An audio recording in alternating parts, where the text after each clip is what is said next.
नमस्कार। आप देख रहे हैं डेली बज इंडिया और मैं हूं आपके साथ प्रीति। और सभी जानते हैं कि 7 जुलाई की सुबह सुबह हमने एक फिल्मी सितारा, एक नायाब सितारे को खो दिया, जिनका नाम था दिलीप कुमार। आज उन्हीं पर चर्चा करेंगे और उसके साथ इनके लिए हमारे साथ हैं अमिताभ श्रीवास्तव सर जी। तो बहुत बहुत स्वागत है आपका डेली बज इंडिया पर सर। धन्यवाद प्रीति। अच्छा, तो 7 तारीख की सुबह 7:30 बजे दिलीप साहब ने अपनी अंतिम सांसें ली। पूरा देश, पूरी फिल्म इंडस्ट्री उसके लिए शोक में डूबी हुई है। कई लोगों के तो ट्वीट, इवन पाकिस्तान में भी उनकी काफी तगड़ी फैन फॉलोइंग थी। वहां के लोगों ने भी, इवन प्राइम मिनिस्टर ने भी वहां के ट्वीट करके अपनी श्रद्धांजलि दी है। तो आप इसके बारे में क्या कहना चाहेंगे? देखिए, दिलीप कुमार सिर्फ भारतीय सिनेमा के बहुत बड़े कलाकार ही नहीं थे। वो इस पूरे जो एशिया महाद्वीप है, यानी भारत, पाकिस्तान, बांग्लादेश, और वो इस पूरे महाद्वीप के एक बहुत बड़े इंसान, एक बहुत बड़ी हस्ती थे। जैसा कि हम जानते हैं, दिलीप कुमार का जन्म मतलब विभाजन से पहले के हिंदुस्तान में हुआ था। पेशावर में हुआ था उनका पेशावर जन्म, में, उन्नीस सौ पाकिस्तान के। बासठ जो आप पाकिस्तान में है, तो इसलिए पाकिस्तान से उनका एक गहरा रिश्ता है। आज के पाकिस्तान से उनका गहरा रिश्ता है, यानी पेशावर उनका जन्म स्थान है एक तरीके से। तो और पाकिस्तान का सर्वोच्च नागरिक सम्मान उनको मिला था, निशान इम्तियाज। पाकिस्तान से उनका एक कहना चाहिए कि जिसको हम बोलते हैं कि नाभि का रिश्ता, नाभि नाल संबंध है उनका वो। लेकिन एक कलाकार होने के नाते दिलीप कुमार की जो एक शोहरत थी, उनकी जो मकबूलियत थी और उनकी जो फैन फॉलोइंग थी, वो हिंदुस्तानी फिल्म इंडस्ट्री से कहीं ज्यादा, कहीं बाहर, हर दुनिया के हर कोने में फैली हुई थी। और पाकिस्तान चूंकि हमारे पड़ोसी मुल्क है, जैसा मैंने कहा कि पेशावर में उनका जन्म हुआ था और उनके घर को पाकिस्तान सरकार ने स्मारक बनाया है। तो उस लिहाज से जी। पाकिस्तान में जो उनको लेकर के जैसा आपने बताया कि एक शोक की लहर रही और लोगों ने उनको याद किया, तो बहुत स्वाभाविक है। और मैं आपको बताऊं, जब पाकिस्तान के राष्ट्रपति परवेज मुशर्रफ यहाँ आए थे दौरे पर, तो जिन हस्तियों से उनको मिलवाया गया, तो उनमें दिलीप कुमार भी थे। और दिलीप कुमार सायरा बानो से जब वो मिले, तो परवेज मुशर्रफ अपने राष्ट्र और उनकी पत्नी, परवेज मुशर्रफ और उनकी पत्नी, ये भूल करके कि वो पाकिस्तान के राष्ट्रपति हैं और वो यहाँ पर एक राजनीतिक दौरे दौरे कर पर आए आए हैं। हैं। और हाँ। जी, उन्होंने दिलीप कुमार से बिल्कुल ऐसे झुक करके मिले वो, कि वो अपने आप में दिखाता था कि दिलीप कुमार का कद और उनकी कितना जो ऊंचा है। हैसियत कितना ऊंचा है और उनके लिए कितना सम्मान है। आप राजनीतिक तौर पर भारत पाकिस्तान के रिश्ते चाहे जैसे भी हों, लेकिन दिलीप कुमार एक कलाकार के तौर पर जो थे, वो दोनों देशों में बहुत लोकप्रिय थे। और उसका कारण था उनका अब वो अभिनय जो उन्होंने मतलब जो अपनी अदाकारी का जो उन्होंने कमाल दिखाया, जिस तरीके की अभिनय उन्होंने किया, जो किरदार उन्होंने जी। निभाया, वो किरदार जो है वो, और उनकी जो अदाकारी है, उसकी वजह से अभिनय की दुनिया के लोग, एक्टर्स, हाँ। डायरेक्टर्स और जो करोड़ों फैन हैं हिंदुस्तान, पाकिस्तान में, पूरी दुनिया में, वो उनको बहुत पसंद करते हैं। बहुत आज पसंद। ये सही है कि दिलीप कुमार अब हमारे बीच शारीरिक तौर पर नहीं है, लेकिन जो काम वो उन्होंने किया है, उस काम की बदौलत वो हाँ, कई हिंदुस्तानी सदियों सिनेमा तक के इतिहास हमेशा अमर रहेंगे। हमेशा और अमर रहेंगे। हाँ। अमिताभ बच्चन ने ये बात बिल्कुल सही कही थी कि जब भी कभी हिंदी सिनेमा का इतिहास लिखा जाएगा, तो वो जी। अब दो तरह से लिखा जाएगा, एक दिलीप कुमार के पहले और एक दिलीप कुमार के बाद। बाद। और आज से ये बात सही है कि आज से सैकड़ों साल बाद भी अगर कोई हिंदी सिनेमा का इतिहास लिखेगा, तो दिलीप कुमार उसमें एक अलग उनका एक अध्याय मुकाम लिखा होगा। जाएगा। हाँ। बिल्कुल, बेशक बेशक। और भी बहुत ये सारी चीजें हैं। वैसे तो दिलीप कुमार की जिंदगी से जुड़े बहुत सारे किस्से हैं। और एक ये भी किस्सा है कि उन्होंने पाकिस्तान में रहने वाली एक महिला से भी शादी करी थी, जो पहले से शादीशुदा थी। 3 बच्चे थे उनके। 2 साल तक वो उनका साथ रहे, लेकिन फिर वापस वो सायरा बानो के पास पहुंच गए। तो ऐसे तमाम बहुत सारे, मधुबाला से लेकर के साथ उनका बड़ा ही चर्चित प्रेम कहानी रही है, जो आज भी लोग सुनते हैं, पढ़ते हैं जिसके बारे में। तो मधुबाला और दिलीप कुमार का रिश्ता जिस तरह से खत्म हुआ, वो भी अपने आप में एक किस्सा बन गया कि किस तरह से। और अभी हाल फिलहाल में अगर देखें तो जो बॉलीवुड के सितारे हैं वो बहुत ज्यादा शोक में हैं। कुछ समय पहले जब उनकी डेथ हुई थी, तो सायरा बानो के पास शाहरुख खान भी नजर आए थे, धर्मेंद्र और भी बड़े बड़े बड़े सितारे भी थे। तो शाहरुख खान को तो ट्रोल भी कर दिया लोगों ने कि चश्मा लगाकर वहां पे पहुंच गए, स्टाइल मार रहे हैं। और भी धर्मेंद्र इतना फूट फूट के रो रहे थे। तो बहुत सारे लोगों के आइडल थे वो फिल्म इंडस्ट्री में। तो और भी वैसे भी उनकी जो निजी जिंदगी है उसको लेकर भी वो बहुत सारे लोगों के आइडल थे। देखिए, दिलीप कुमार अपने आप में एक संस्थान थे। हमें ये बात नहीं भूलनी चाहिए। देखिए क्या होता है कि हम लोग दर्शक के तौर पर, आम तौर पर फिल्मी जो कलाकार होते हैं, फिल्मी हस्तियां होती हैं, हम और जो भी वीआईपीज होते हैं जिनको हम मतलब सेलिब्रिटी मानते हैं, उन सब की हम निजी जिंदगी में बहुत दिलचस्पी लेते हैं, चाहे वो जी राजनीतिज्ञ हो या फिल्म कलाकार हो, क्रिकेटर्स हो। हमें उस गॉसिप में बड़ा मजा आता है, जनरल पब्लिक को बहुत मजा आता है।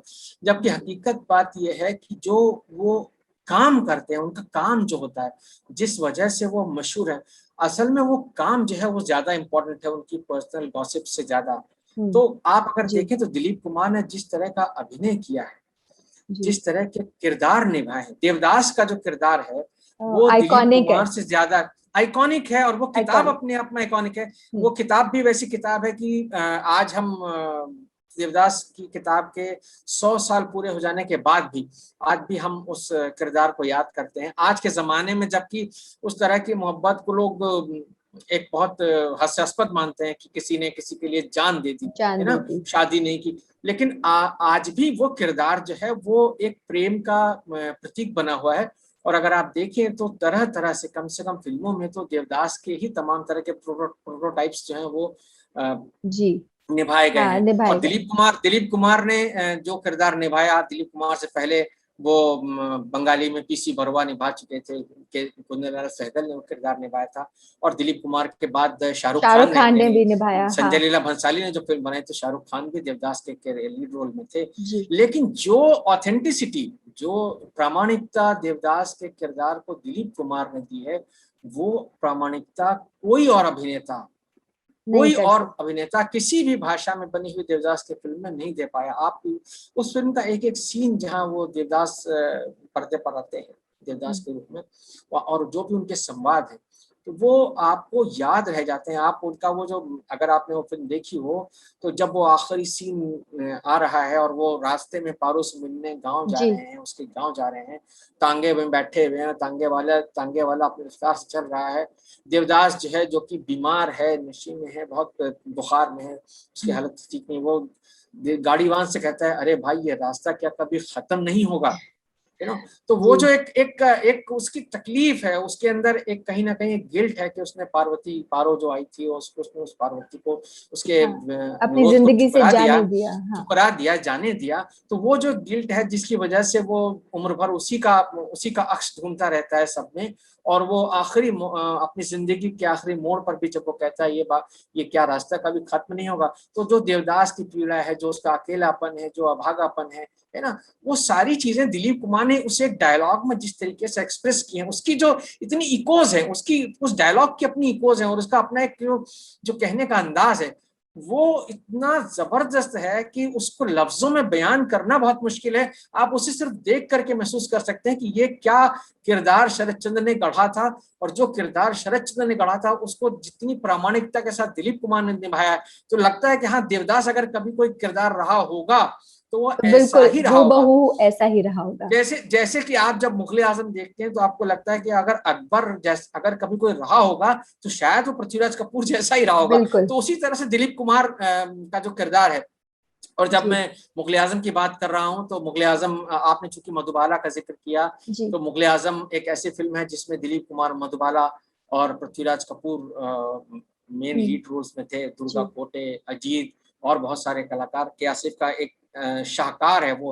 जी। दुनिया के तमाम जो अच्छे सिनेमा है, जो महान सिनेमा उनमें है, शुमार जो है। जिसको ऐतिहासिक सिनेमा, उसमें उसको गिना जाता है। हिंदुस्तान में उस फिल्म का, वो फिल्म अपने आप में एक एक, कहना चाहिए हाँ। किताब है कि कैसे फिल्म की एक आदमी के दीवानेपन ने, एक जी आदमी के, आसिफ की दीवानगी ने कैसे एक सिनेमा बनाया। तो उस फिल्म में जो दिलीप कुमार के, मधुबाला के प्रणय दृश्य हैं, जो उनके लव सीन्स हैं, जो जी। रोमांटिक सीन्स हैं, वो देखिए, वो आप याद कीजिए, वो हल्के हल्के पंख से वो जब मधुबाला का चेहरा वो सहला रहे हैं, और वो एक आइकॉनिक सीन बन गया है। आइकॉनिक उसी तरह से जो उनके कन्फ्रंटेशन सीन्स हैं पृथ्वीराज कपूर के साथ, जितना भी कन्फ्रंटेशन सीन, आप अगर जो लोग फिल्में लगातार देखते हैं वो चीजें पकड़ सकते हैं। जब वो यानी कि अकबर जब अपने बेटे से एक बार जंग से पहले आखिरी बार जब मिलने उसके शामियाने में जाते हैं, यानी जंग की तैयारी हो चुकी है, बाप बेटे में तलवारें चलने वाली, सेनाएं आमने सामने होने वाली हैं,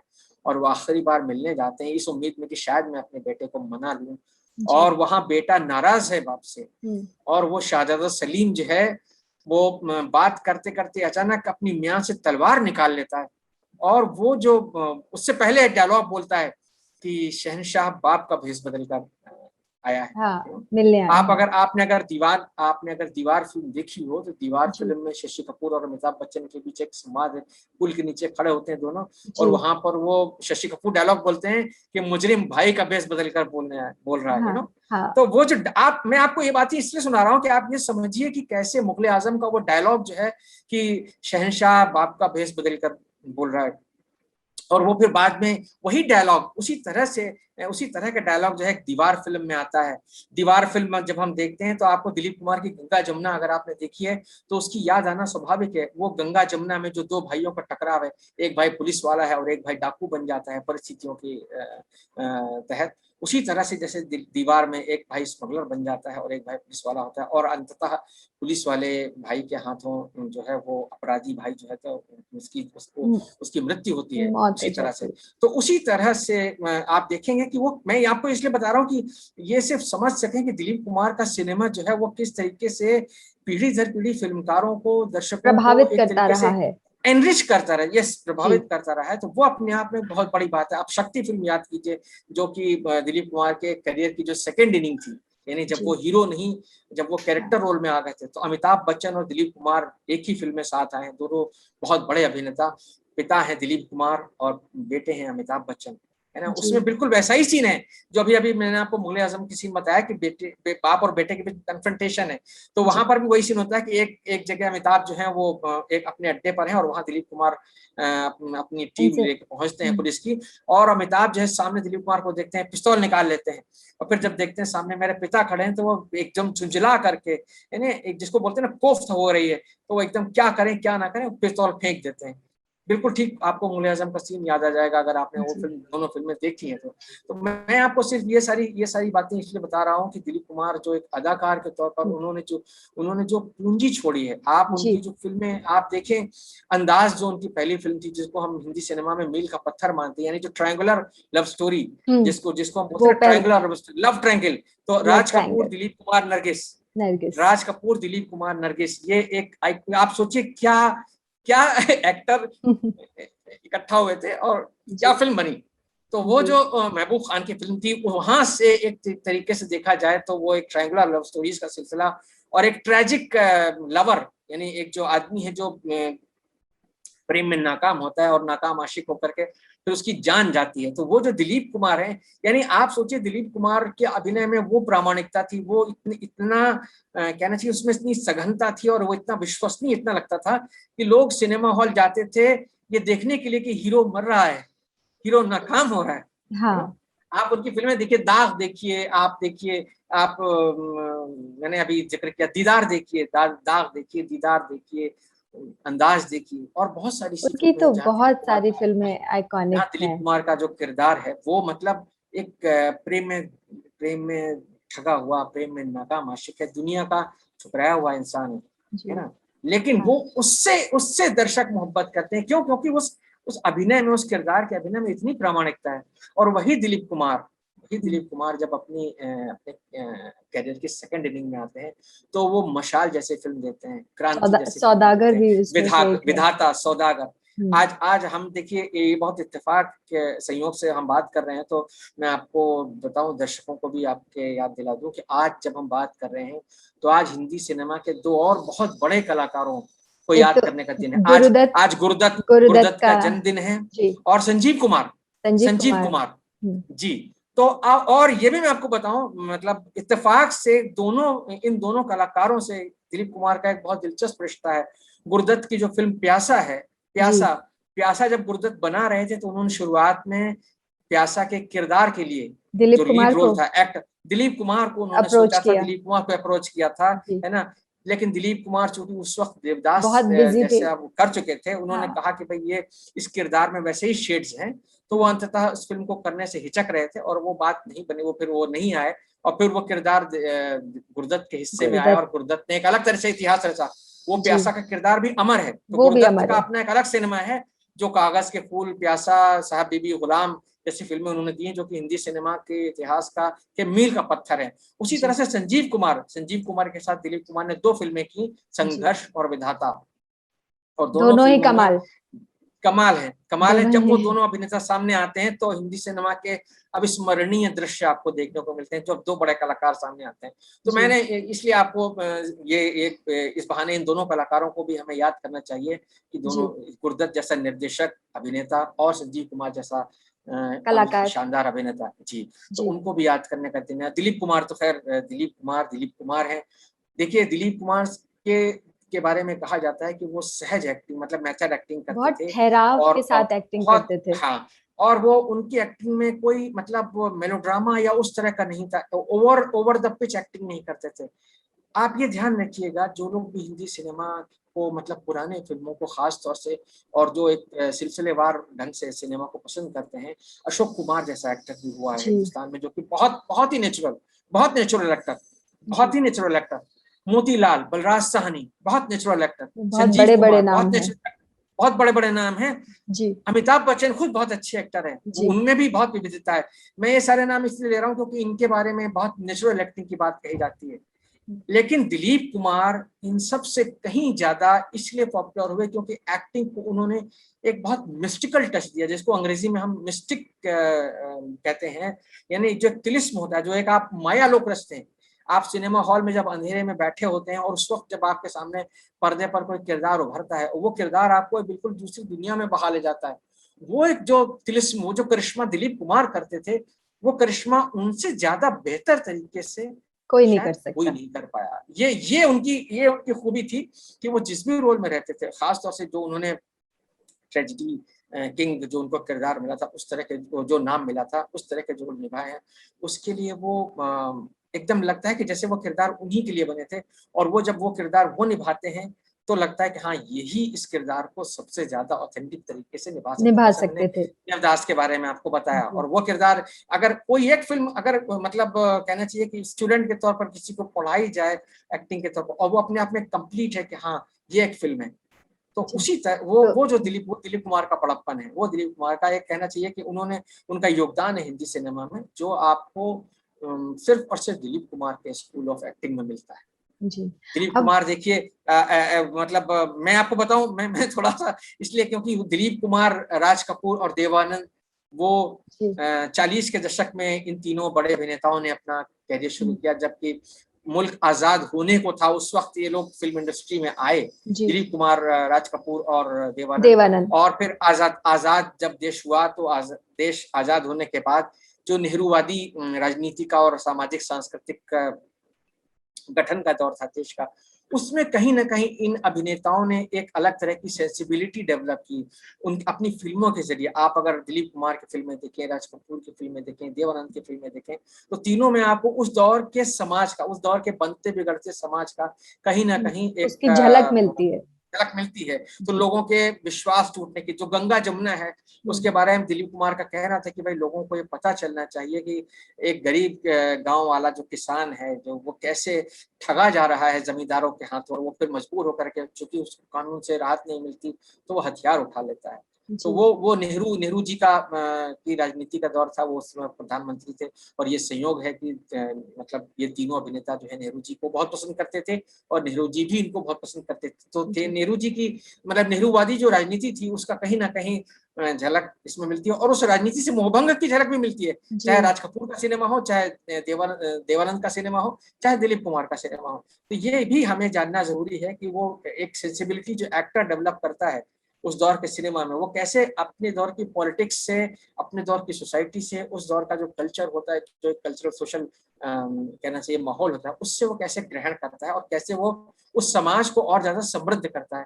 तो दिलीप कुमार का योगदान उस मामले में भी बहुत बड़ा है कि वो, और एक इंसान के तौर पर एक कहना चाहिए, क्योंकि दिलीप कुमार बम्बई के शेरिफ भी रहे, जी है ना, उन्होंने जी उन्होंने सामाजिक संगठनों से उनका बहुत जुड़ाव रहा। एक नागरिक के तौर पर वो एक बहुत सजग नागरिक रहे, और कभी भी वो आवाज उठाने से जो जो जो हिचकिचाए बात उनको नहीं। गलत लगी, हिचकिचाए नहीं, और वो जी सहमत के धरने में शामिल हुए।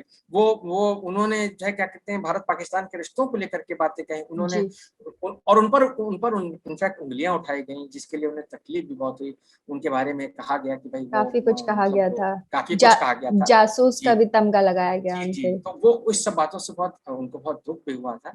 और जी जाहिर बात है, ये चीजें हमारे समझने की है कि एक कलाकार किस तरह से अपने समाज से, अपने देश से, अपनी राजनीति से जुड़ा होता है, जो सच्चा कलाकार होता है। जी तो दिलीप बिल्कुल। कुमार उस मायने में एक बहुत बड़े कलाकार भी थे, बहुत बड़े इंसान थे, और उस दौर वो दौर जो था, उस दौर के एक बहुत बड़े नुमाइंदे थे। और उनके जाने से निश्चित तौर पर, जिसको हम कहते हैं ना, एक क्लीशे लगता है ये कहना, लेकिन ये बात सही है कि एक युग का अंत हो गया। एक युग का अंत हो गया, ये बिल्कुल सही कहा आपने। तो दिलीप कुमार पर जितनी चर्चा हो उतनी कम है। उनके लिए हाँ उनके बिल्कुल, किस्से इतने सारे हैं कि हम शायद, बहुत हाँ, बेशुमार। उनकी जिंदगी से जुड़े बहुत सारे किस्से हैं जिन्हें लोग जानना चाहते हैं, जिनसे वाकिफ होना चाहते हैं। और आजकल तो वैसे भी सोशल मीडिया पर देखिए आप, हर जगह दिलीप कुमार के बारे में लोग छानबीन कर रहे हैं, चाहे छोटी सी जरूर दिलीप छोटी कुमार के बात। बारे में, हाँ दिलीप कुमार एक ऐसे, जैसा मैंने कहा, दिलीप कुमार अपने आप में एक संस्थान है, तो उनके बारे में आप जितनी बातें करें, आप सिलसिलेवार बात कर सकते हैं। हम आज बात जी कर रहे हैं, हम फिर किसी दिन बात कर सकते हैं। जी उनके जन्म दिन आएगा जब हम तब उनको याद कर जी सकते हैं। बिल्कुल। दिलीप कुमार एक ऐसे कलाकार है जिनके बारे में बार बार बात होनी चाहिए, जी क्योंकि उनसे बिल्कुल। बहुत कुछ सीखने को मिलता है, एक एक्टर के तौर पर, एक दर्शक के तौर पर, और एक एक व्यक्ति इंसान के के तौर तौर पर पर, भी, हाँ। व्यक्ति के तौर पर भी। जी ये बहुत बड़ी बिल्कुल। बात है। तो चलिए आज की चर्चा हम यहीं समाप्त करते हैं सब। फिर कभी बहुत हम बहुत दिलीप धन्यवाद। कुमार जी पर फिर से चर्चा करेंगे, उनके किस्सों पर बातें जरूर करेंगे, ताकि हमारे दर्शकों को उनके बारे में और जानने को मिले। जरूर। धन्यवाद, धन्यवाद आपका, बहुत बहुत धन्यवाद डेली बर्ड्स इंडिया के साथ जुड़ने के लिए। बहुत बहुत थैंक शुक्रिया। थैंक